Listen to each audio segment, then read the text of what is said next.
tepat mencermati dinamika dan perkembangan saat ini, DPP Partai Amanat Nasional memutuskan untuk menonaktifkan saudaraku Eko Hendro Purnomo dan saudaraku Surya Utama sebagai anggota DPR RI dari fraksi Partai Amanat Nasional DPR RI terhitung sejak hari Senin 1 September 2025.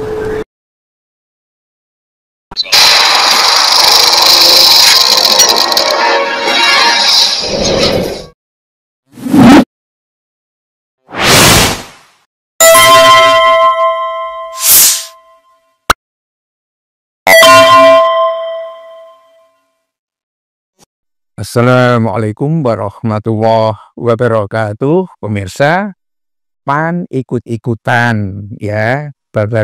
Beberapa menit yang lalu juga resmi menonaktifkan Uya Kuya dan Eko Patrio dari DPR fraksi PAN.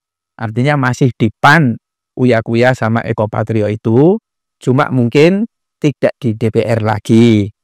Ya, ini mungkin setengah hati.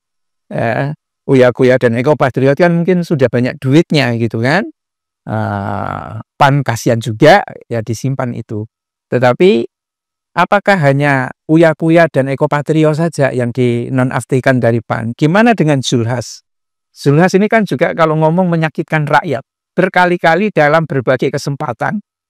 Bahkan pernah sekali itu waktu masa kampanye itu Zulhas itu bahkan tahiyatnya saja itu jarinya yang tuh nunjuk dua, kan kurang ajar itu.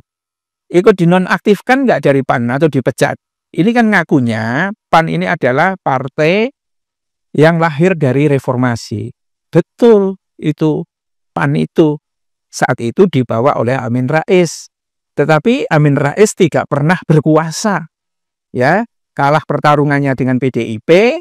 PDIP kemudian menjagokan Jokowi, Jokowi kelakuannya kayak begitu, dan ada konfrontasi antara Amin Rais dengan Jokowi. Amin Rais kritis kepada Jokowi, Jokowi mau menggulingkan partainya PAN itu. Muncullah kemudian nama-nama seperti Zulhas itu, yang semula itu anaknya petani dan lain sebagainya, ya dibiayai oleh Jokowi, kabar-kabarnya begitu kan, ya menang pertarungan lawan PAN. Nah setelah di bawah pimpinan Zulhas ini, apa layak PAN itu masih mengaku memegang teguh, menyatakan gitu ya, memegang teguh integritas sebagai partai reformasi yang anti KKN. Anaknya Zulhas saja semuanya gitu kan, semua. Tapi kalau KKN itu memang luar biasa. Anaknya Amin Rais juga dulunya waktu di PAN juga begitu juga. Anaknya SBY juga, anaknya Jokowi juga.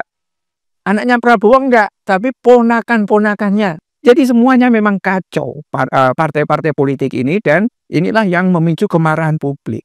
Terlebih memang kemudian Uya Kuya dan Eko Patrio itu ya bikin kemarahan publik luar biasa. Tetapi kalau ini hanya sekedar dikeluarkan dari DPR, masih anggota, itu nanti akan diungkap dengan kata-kata Uya Kuya masih PAN loh, Eko Patrio masih PAN loh, habis itu PAN itu. Ya.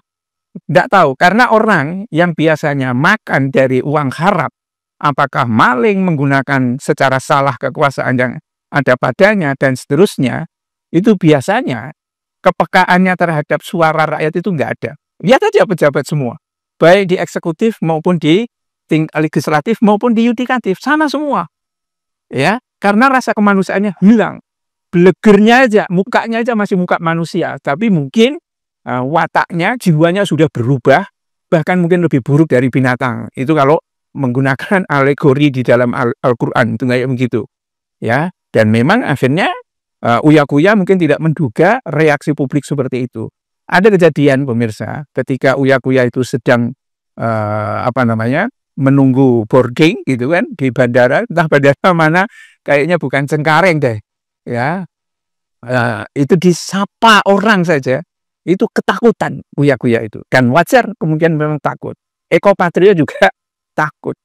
Ya, sekarang kemungkinan ya berat yang dihadapi oleh PAN ini, mengubah karakter perilaku dari anggota-anggota terutama yang duduk di DPR, yang duduk di eksekutif, ya kan, anak-anaknya Zulhas kan seperti itu semua.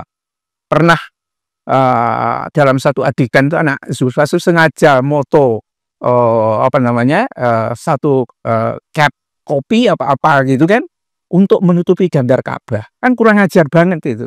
Itu kenapa anak-anak punya mentalitas seperti itu? Karena makannya dapat diduga uang haram semua. Dan memang kan Zulhas memang dipanggil oleh KPK. Kenapa nggak nonaktifkan dari PAN sekalian? Gantilah yang punya integritas. Kalau enggak, ya ini luar biasa. Ya nanti apalagi ini kan sudah semuanya ada di online, ada tracknya.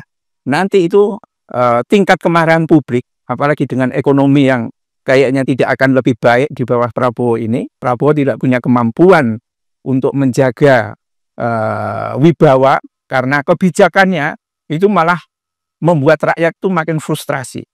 Ya, rakyat koruptor tidak dimiskinkan, cuma pejabatnya ditambah gajinya, alasannya supaya nggak korupsi. Bill Gates, ya kan, Uya, kemudian Sahroni, ini kan pejabat legislatif aja. Ya, satu brankas dari Sahroni itu hanya sebagai petunjuk saja betapa begitu banyak uangnya yang disimpan oleh Sahroni, dan itu pun tidak akan peduli ketika dipersoalkan tentang tunjangannya 3 juta dan lain sebagainya, marah dia. Kenapa? Habis itu jiwanya sudah nggak ada semua orang-orang seperti itu.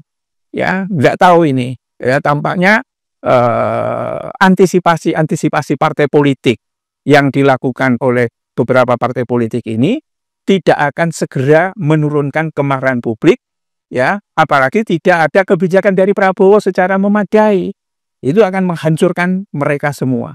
Ya mungkin daripada rakyat hancur sendirian, sekalian pejabat-pejabatnya hancur semua, kan begitu. Baru nanti ada generasi datang, ya, yang baru, orang yang punya integritas, satrio piningit, ya kan, bukan plonga-plongo, bukan orang bodoh, ya kan.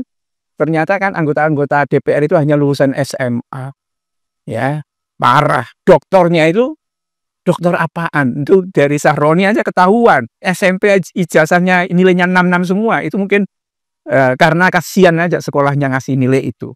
Jadi kita kecewa banget, dan mungkin partai-partai ini akan hancur, tidak menunggu waktu lama lagi.